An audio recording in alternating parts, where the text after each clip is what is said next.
போற காரியம் நல்லபடியா முடியட்டியா? செல்லா, அம்மா செல்லக்கிளி, அப்பா கிளம்பிட்டாரு.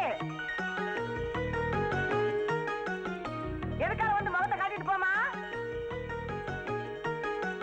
இந்த ராசு. ஏய், உனக்கு எத்தனை தடவை சொல்றது அப்பன் பேர சொல்லி கூப்பிடாதுன்னு? சரி காமாட்சி. ராசு கொஞ்சம் இரு. போய்ட்டு வா. யோ, மாணி 11 ஏகத்தை ஆரம்பிங்க. எவனாவது வள்ளினா அவனுக்காக அல்ல கை இருப்பாங்க, ஏகத்தை எடுக்க சொல்லுங்க. அட அல்ல கை தானே முறைக்கிறேன். ஏதா சார் கரெக்ட் தானே? மதுரை மாவட்டம் தேனி பஞ்சாயத்து 8ஆம் நம்பர் கடைக்கான ஏலத்தொகை ரூபாய் 25,000.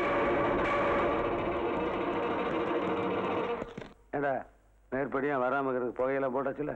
போட்டாச்சுங்க. முருகா